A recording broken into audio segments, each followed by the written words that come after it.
தமிழகத்தில் திமுக அரசின் சிஎம்சி ஆட்சி நடப்பதாக பிரதமர் மோடி விமர்சித்திருந்த நிலையில் அதற்கு துணை முதலமைச்சர் உதயநிதி ஸ்டாலின் புதிய விளக்கம் கொடுத்து பதிலடி தந்துள்ளார்.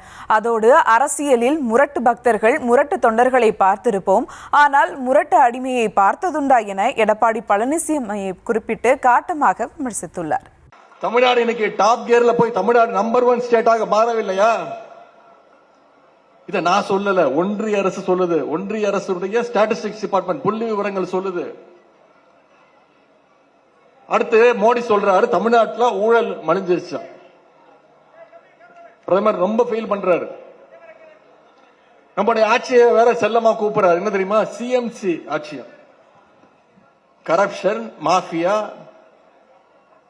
கிரைம் அப்படின்னு ஒன்றிய பிரதமர் திரு மோடி அவர்கள் சொல்றாரு. அவருக்கு தெரியல, அவர் கண்ணாடியை பார்த்து பேசிட்டு இருக்கிறார். நான் சொல்றேன் சிஎம்சினா என்னன்னு. ஒன்றிய பிரதமர் சொல்லுகின்ற ஃபர்ஸ்ட் சி கரப்ஷன். இந்தியாவிலேயே ஊழல் குற்றச்சாட்டுக்கு உட்பட்டு நிரூபிக்கப்பட்டு நீதிமன்றத்தினால தண்டனை பெற்று ஜெயிலுக்கு போன ஜெயலலிதா அம்மையாரும் சசிகலா அம்மையாரும் எந்த இயக்கம்? அதிமுக. அவங்களோட கூட்டணி வச்சிருக்கிறது யாரு? இன்னைக்கு பாஜக.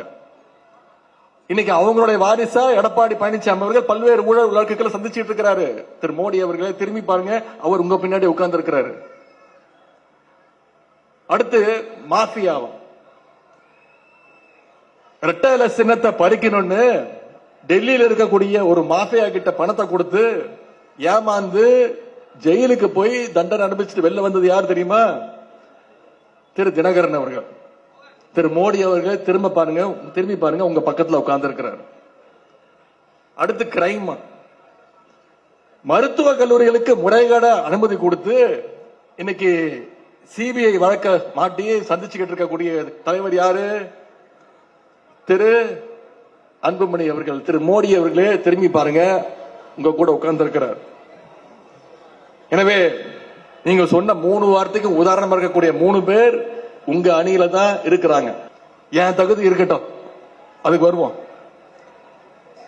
முதல்ல உங்க தகுதி என்னன்னு உங்க கூட இருக்காங்களே, இப்ப 4 நாளா கூட்டு சேர்ந்து சுத்துறீங்களே, இவங்க எல்லாம் என்னென்ன சொல்லிருக்காங்க தெரியுமா? நான் என்னன்னு மட்டும் சொல்றேன், யார் சொன்னாங்கன்னு நீங்க கண்டுபிடிங்க. துரோகத்துக்கு நோபல் பரிசு கொடுக்கணும்னா திரு எடப்பாடி பழனிசாமிக்கு தான் கொடுக்கணும். அது மட்டும் இல்ல, இன்னொன்னு சொல்லியிருக்கிறாரு,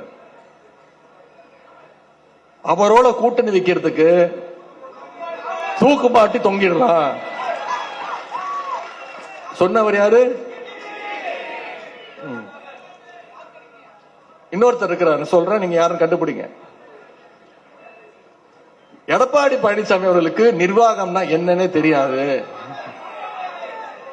ஒரு கவுன்சிலர் ஆவது கூட அவருக்கு தகுதி கிடையாது. திரு எடப்பாடி பழனிசாமி அவர்களே, சத்தியமா இந்த தகுதி எல்லாம் எனக்கு கிடையாது. உங்க அளவுக்கு நான் தகுதி வாய்ந்தவன் கிடையாது. இது சொன்னது நான் கிடையாது. உங்களோட கூட்டு வச்சுக்க, உங்க கூட சேர்ந்து சுத்துற உங்களுடைய கூட்டணி கட்சி தலைவர்கள் தான்.